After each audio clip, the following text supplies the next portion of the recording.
Yeah, Excellent. yeah, that's great. What was it like with your experience when that happened to you? Can you describe what it's like? Sure. The first time that I was clearly aware that I was communicating with the intelligence of the earth, just like I'm having a communication with you, was in a place in Spain near where I live, in Andalusia, Spain, up on a beautiful hillside. I was out in the wilderness. There were no people around, and I've been doing a shamanic practice for some years in that area, and I became aware that it was a clairaudient perception. Clairaudient means, people talk about clairvoyance, but there's also a factor of clairaudience, what can be called subliminal hearing. And so I heard her voice. It's not like it was a voice that was speaking out loud to me. It's not like it came out of the clouds or it came out of the earth. It actually comes out of your own mind, but it comes in a way that is distinct from your own mind. And that's something that you learn to make that distinction in this practice. So that's how it first came to me. And the second thing there are a couple of things that tell you that you're on her wavelength. One thing is that she has 16 frequencies that she can transmit on. And on any of these frequencies, she doesn't necessarily tell you who she is. You have to infer that by your own practice. So it's not like channeling. I don't channel Gaia, and I don't stand there, with my eyes closed and somehow receive this. The other point that distinguishes it from channeling is that she speaks in an extremely cogent manner. In other words, she talks to you and she will converse with you only on the most pristine level of your own mental syntax. You have to be in a state of high lucidity to have this conversation. And it does not produce a lot of blathering, she doesn't tell stories that go on and on. It's not like the Seth material or Ramtha or anything like that. It's a very cogent, like lightning strikes in your mind, in your synaptical network, that she sets off. And in these lightning strikes, the information passes from her mind into yours. And this is all real and can be verified. And people who are doing this in the planetary tantra practice with me are verifying it day by day. Is that clear? Yes, very. If I could just ask one more thing, have you ever heard of this Argentina kid? His name is Mateus de Stefano. Yeah. He really resonates with me. I mean, I can't. Have you seen his documentaries or his? I haven't really looked at them at length. No. Yeah, I highly recommend it because he's just a kid, and there's no way he could be. And it speaks objectively to the truth, of what you talk about, what how it connects. Does he talk about the goddess and the planetary intelligence? Yeah, and Akashic records, and he breaks it down more on a level of frequency, and that it starts from a sound, and it starts from Om. It's called Om, but we would never be able to picture that. Right. And then it breaks down into what a molecule is, or and how that speaks to the higher levels and our chakras, and how long it takes for our chakras to connect, and why sometimes you see in paintings like angels that don't have feet. That's because those chakras weren't made yet. Right. And I understand that sort of material, and I put a label on that kind of material, and I call it metaphysics. And it can be very fascinating, and you can get into it for years. There's a lot of metaphysics that's come down through various teachers, like a lot of the channeled material from Jane Robertson. Seth was metaphysics. Now you have these so-called children, these indigo children, or these very young children teaching metaphysics. Even if it is a young man, a young boy or girl who is somehow inexplicably gifted with this information, it's still just metaphysics. And I have to say that I have a rather dim view of metaphysics because it doesn't really lead into the living connection with the planet. It leads into it creates its own system. It's a self-referential system. So I would just warn you, learn what you can from that and move on. But I would warn you about metaphysics, and don't get bogged down in metaphysics. There is no metaphysics in planetary tantra. Okay, well, okay. Jason, I wanted to comment, Jason, on what you said at the beginning when you were expressing your frustration with the realization that we haven't been taught the truth about these things. I certainly know how you feel, and I think that all of us who are on this path to seek truth and enlightenment, we come to the point where we realize we've been misinformed, but we can't be dismayed by it. As a matter of fact, the encouragement lies in the realization that it's obvious that the reason why we're being misinformed is because an informed populace can truly exercise freedom.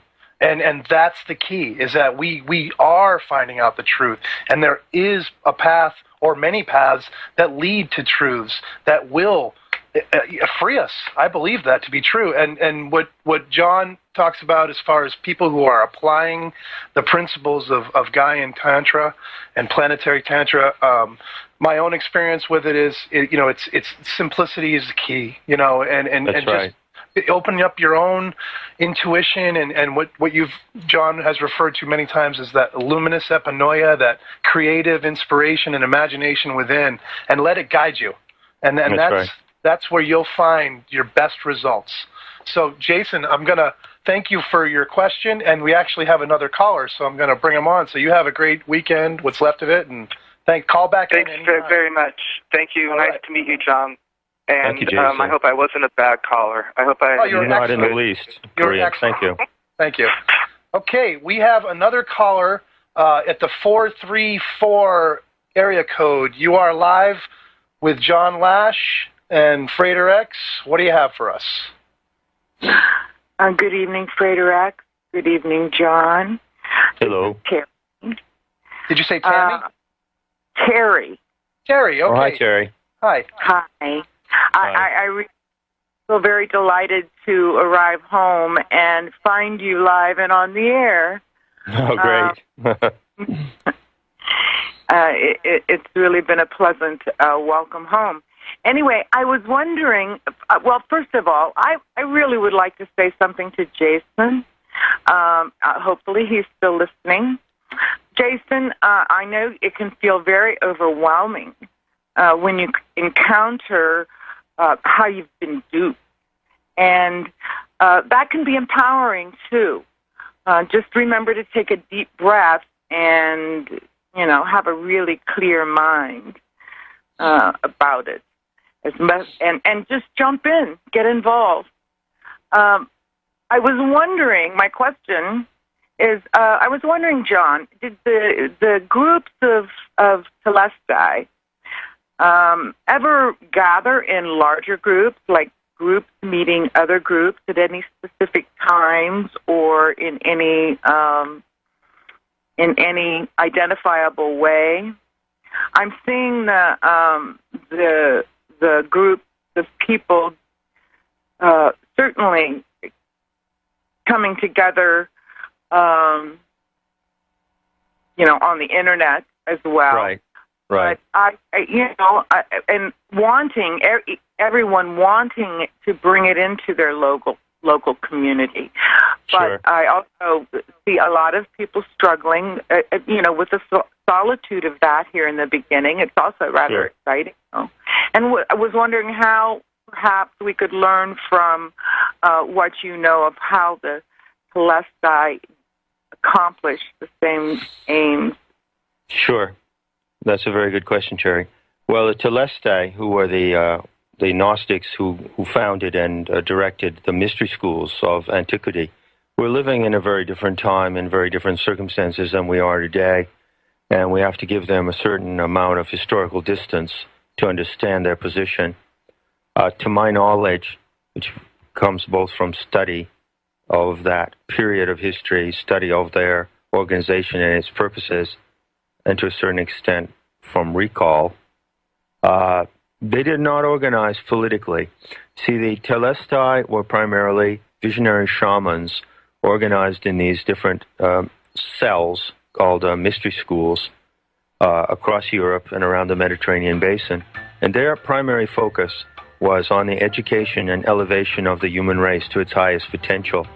So okay, they were, John, yeah. You got to hold it right there. Can you continue answering Terry's question when we come back from the break here on Radio Free Humanity? I'm Frater X, and we're talking to John Lash and Terry on the line. So if you'll stay tuned, we'll be right back with the rest of that answer. Okay, we're back here in Radio Free Humanity, American Freedom Radio, voice of the revolution and the New Thought Revolution especially. We are looking at all things related to what's going on right now in social movement and how it relates to the Gnostic movement of the past and everything in between. And we had a question from Terry on the line. Before we get back to that question, I just want to say real quickly that next week, we probably are going to end up rebroadcasting the show because we'll be going down to Maryland, and we don't have internet or landline at the phone, landline phone at the house where we're going to be. So I'm thinking at this point it's going to be hard to broadcast the show with all that's going on, especially having a meeting with the Type 1 Congress. So we're probably going to have a rebroadcast next week.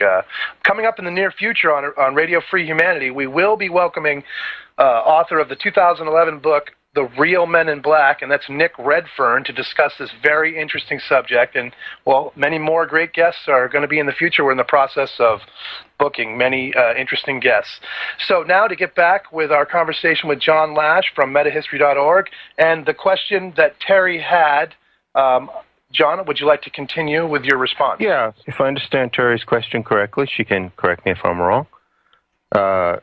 Was that did the Telestai, the founders and directors of the ancient mysteries, who used the Sophia myth to guide humanity,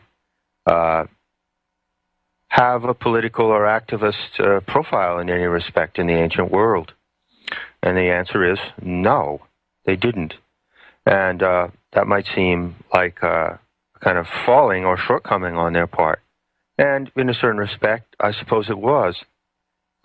You could say that, but it really would be more helpful, I think, to go back and understand their position, put yourself into their shoes, and understand their ethos and their method of handling human potential.